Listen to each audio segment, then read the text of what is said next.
Magandang umaga, kahit para bang naiisip mo na agad ang mga obligasyon na dapat mo nagampanan, kaya kinakalimutan mo na paano sumaya.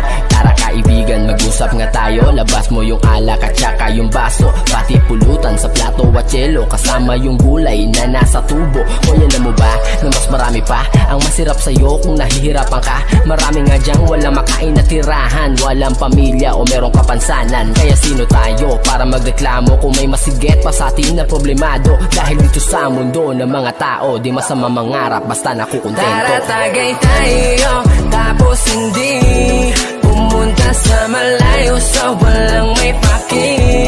Malalagpasan mo rin ang lahat ng problema, basta kalma ka lang, tumagay ka, tapos hindi pa. Tara tagay tayo, tapos hindi pumunta sa malayo sa walang may paki.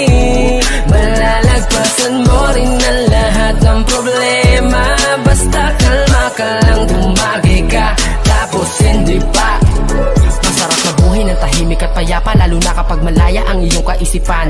Walang iniisip na problema, para bata palagi lang masaya, ano man ang problema na dumaan. Ang ibig ko sabihin ay walang permanente, ang kada lilipas magbago ay pwede, dahil ang bawat mga pangyayari o mangyayari walang makakasabi. Kaya enjoyin mo lang ang buhay, sige paikutin na parang tagay. Teka lang, mukhang lasing na nga ako, kasi bigla na lang ako nagpapayo. Kapag sa alak naging tamado, mamaya-maya ako na Inglesero o paano, tapos na ang usapan, kaya ituloy na ang tagay at tindihan. Tara tagay tayo, tapos hindi pumunta sa malayo sa walang may paki.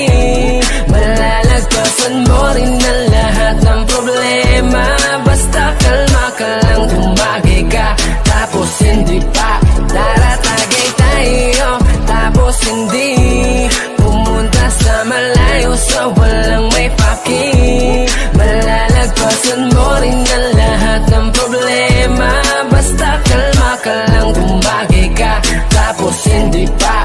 Tara tagay tayo, tapos hindi pumunta sa malayo sa walang may paki. Malalagpasan mo rin ang lahat ng problema, basta kalma ka lang, tumagay ka, tapos hindi pa. Tara tagay tayo, tapos hindi pumunta sa malayo sa walang may paki. Malalagpasan mo rin ang